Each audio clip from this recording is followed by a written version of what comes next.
al doctor Patricio Torres, abogado experto en derecho laboral, para conocer las trabas que existen, las preocupaciones que persisten con respecto a este paquete que se lo discute y se espera sea tratado, eventualmente aprobado en la Asamblea en esta semana. Bienvenido, doctor Torres. Muy buenos días y muchísimas gracias por la invitación.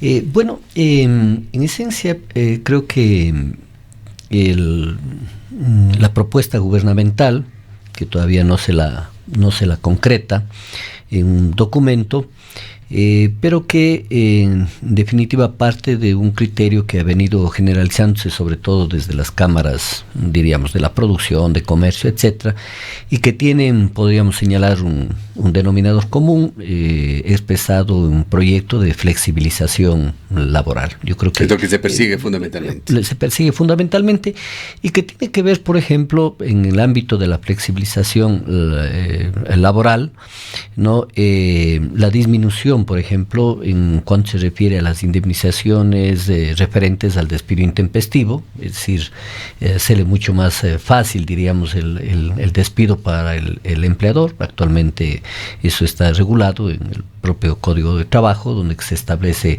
una escala, diríamos, frente a una indemnización para el despido intempestivo.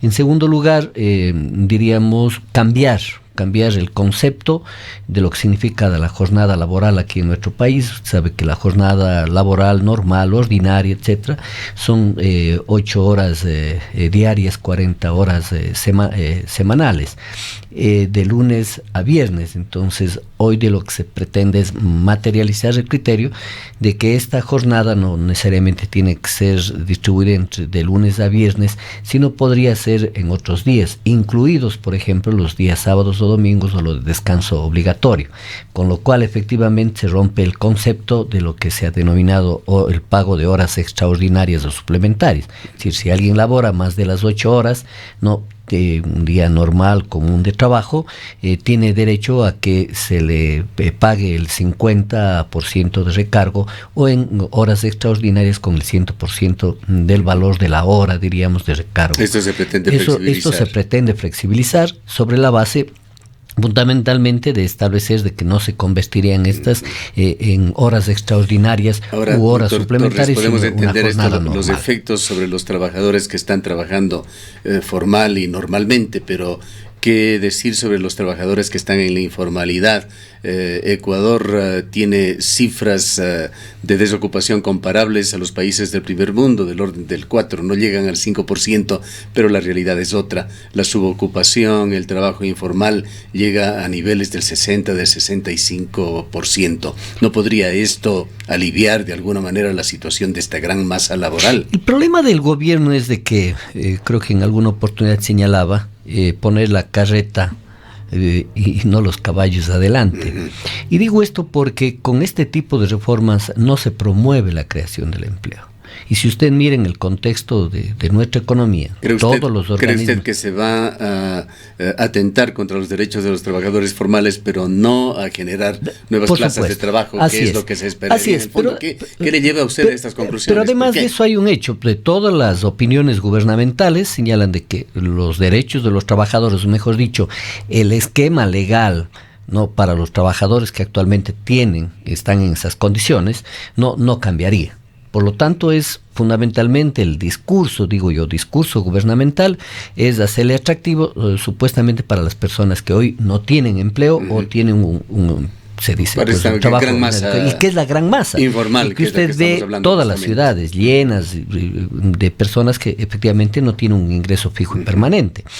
Entonces, pero se lo pone delante la carreta, porque en términos concretos el contexto general de la economía ecuatoriana da a entender que no vamos a crecer, no en este año ni en el próximo año. Y por lo tanto, de acuerdo a todos los estudiosos... Iríamos con esto a 5 años de crecimiento cero. Que deberíamos realmente hablar de decrecimiento, porque la población ecuatoriana sigue creciendo. Así es. Y entonces, se tiene, proyecciones que nuestro país, solamente para incorporar a la mano de obra como fuerza, laboral, se requiere un crecimiento del 5 al 7% anual. no digo resolver totalmente el tema del desempleo, sino absorber a la mano de obra que surge, a la población económicamente activa, no que se va incorporando en nuestro país. Entonces, ahí partimos de un problema. Y entonces no se va a crear empleo con esta ley. Más bien debería irse desde otro ámbito. Ya, pero no nos ha dicho por qué no se va a crear empleo con esta ley, con estos incentivos, esta flexibilización a las empresas. No es que las empresas van a contratar porque no más. hay, no es que las empresas van con esta contratación extra a producir más. Porque no va a haber demanda de mano de obra.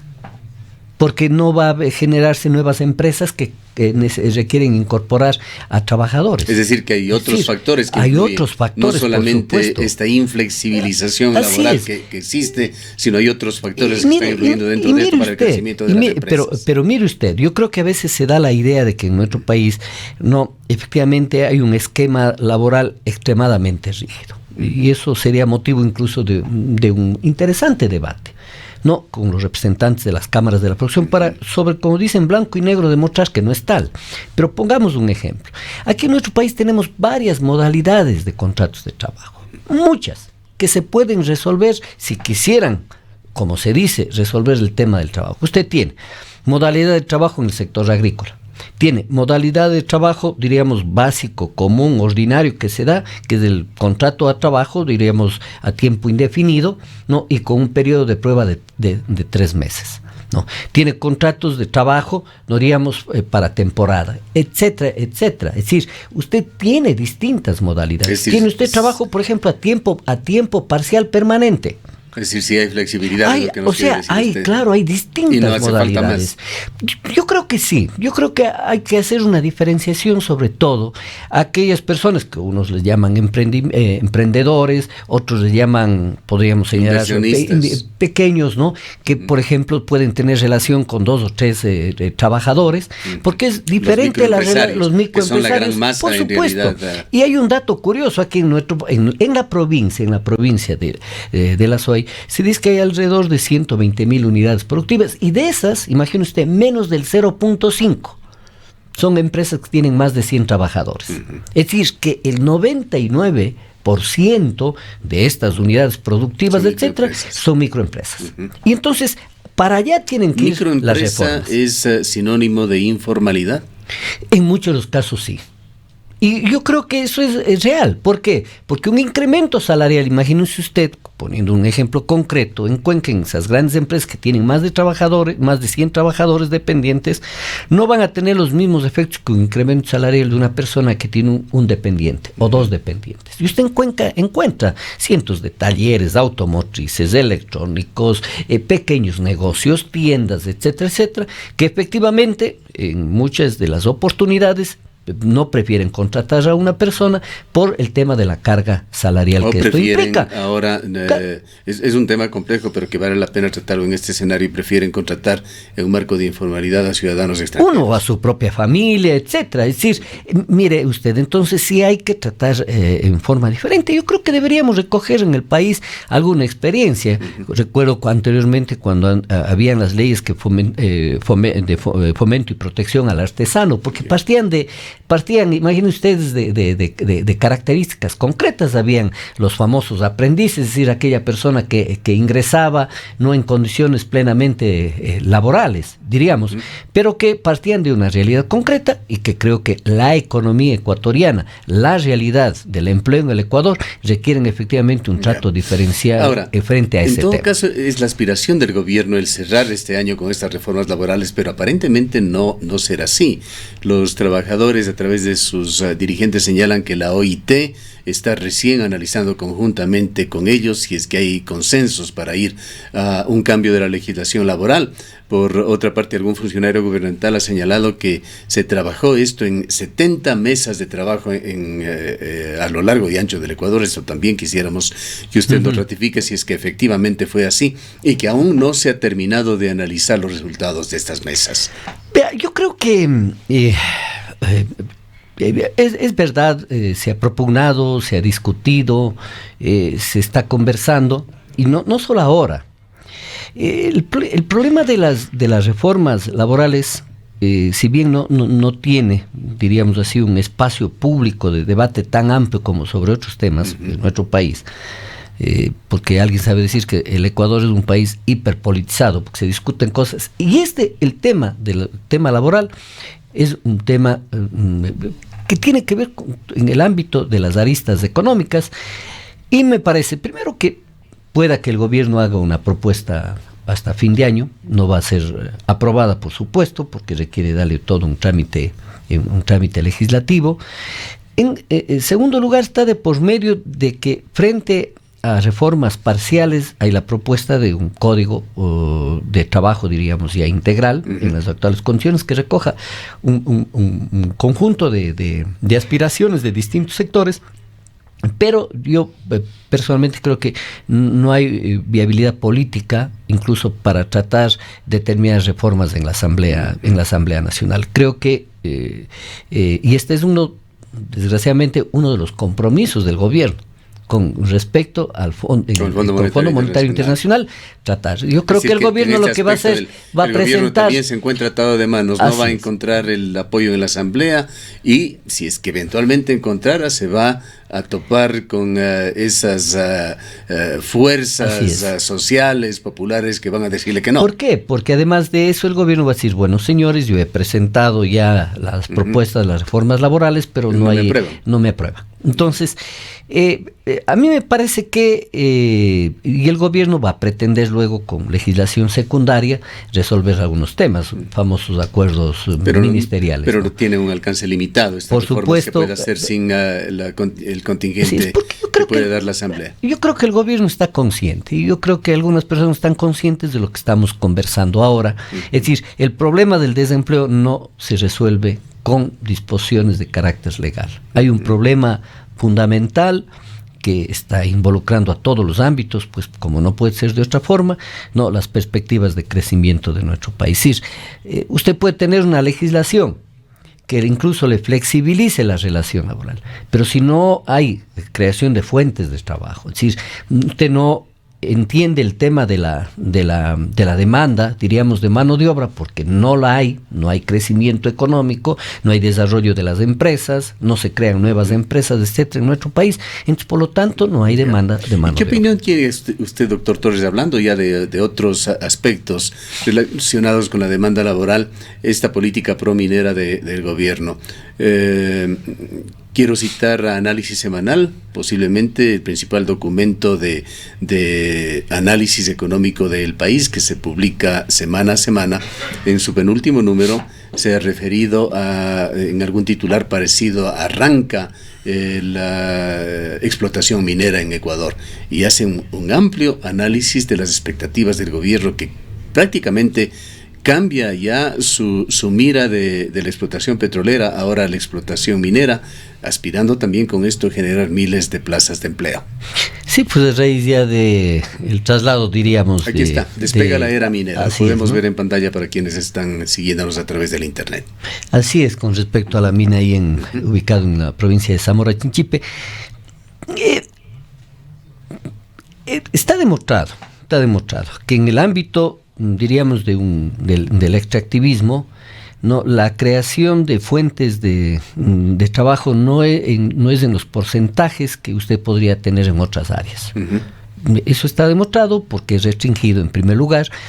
En segundo lugar, bueno, eso ya tiene que ver con un proyecto del gobierno, y para nuestro país, la perspectiva no es el extractivismo, porque nuestro país, tomemos como ejemplo el propio tema del petróleo, no ha resuelto los problemas de empleo, porque no afecta fundamentalmente a una estructura económica.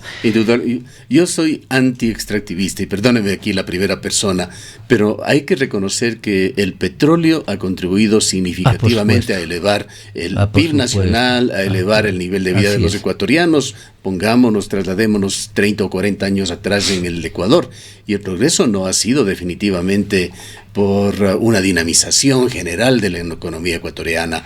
En esto ha tenido mucho que ver, y un peso específico muy alto tiene la explotación petrolera. Claro, y que podríamos ir como, diríamos, un hilo conductor de eso, que la característica, diríamos, o la formación económica social de nuestro país, con capitalismo atrasado, sí, y que tiene que ver sobre todo con una política, o mejor dicho, una economía primaria, una riqueza petrolera muy mal sembrada, claro, en el Ecuador, pero que ha tenido tal volumen, un peso cuantitativo tan importante que tiene una influencia. Claro, y que ahora yo creo que en general, diríamos, de los sectores dominantes, que desde el punto de vista del Estado, están privilegiando, diríamos, a la política minera. Bueno, con todos estos antecedentes, con todo este escenario, ¿qué opinan los trabajadores y un importante abogado laboral como es usted sobre este tema de la minería en Ecuador? Bueno, yo creo que en el ámbito de los trabajadores, seguimos, creo, no puedo hablar a nombre de todos, pero en general hay dentro de las organizaciones sindicales una conciencia de no apostarle, diríamos, al extractivismo como política fundamental. Y más bien se ha planteado otras alternativas. Hablemos para la reactivación económica. Alternativas, por lo menos menciónenos algunas por dónde debería ir desde el punto de vista de los trabajadores el desarrollo del país, porque que necesitamos catalizar la economía, lo necesitamos, en eso no hay duda. Claro, se requiere primero partir de un proyecto, diríamos, de desarrollo, diríamos, hacia adentro, ¿no? Ese es el principal planteamiento. Pero aterricémoslo. Claro, eso significa el desarrollo, ¿qué áreas de la actividad agropecuaria, el área de desarrollo industrial, las áreas, diríamos, de desarrollo científico y tecnológico, en fin, hacia adentro, porque eso es lo que requiere nuestro país. Y entonces significa cambiar lo que significa no privilegiar, diríamos, la producción hacia afuera, sino hacia adentro, para resolver los problemas fundamentales. Basar la economía en producción nacional. Porque ese es uno de los aspectos fundamentales. En este momento en el que la economía mundial, vea, todos los países propugnan el tema de buscar nichos en el comercio y en la economía mundial. A nuestro próximo invitado que nos está esperando, ya entre paréntesis, le vamos a preguntar justamente esto de cómo anda la balanza comercial de Ecuador, por ejemplo, que es algo de lo que no hemos escuchado últimamente. Sí, pero creemos que efectivamente hemos venido, el Ecuador, durante estos últimos años, discutiendo siempre este tema, el costo de nuestros productos, la inserción en el mercado internacional, todos esos elementos fundamentales. Y vemos que no ha estado dando resultado. Mientras que por lo contrario nos descuidamos. Por ejemplo, el tema de la producción agropecuaria, los costos. Doctor Torres, esta reforma primero no va a solucionar nada, o va a solucionar muy poco. Segundo, no hay la expectativa de que efectivamente se lo apruebe dentro de este año, ni por parte de los trabajadores y aparentemente tampoco por parte del gobierno. Y tercero, las posibles soluciones que usted señala serán soluciones de largo plazo, no de corto plazo. Así es, no de corto plazo. Y yo creo que vamos a terminar este año, o sea, sin reformas de carácter laboral, y que será tema de debate para los próximos meses o años. Muchas gracias al doctor Patricio Torres, abogado experto en Derecho Laboral.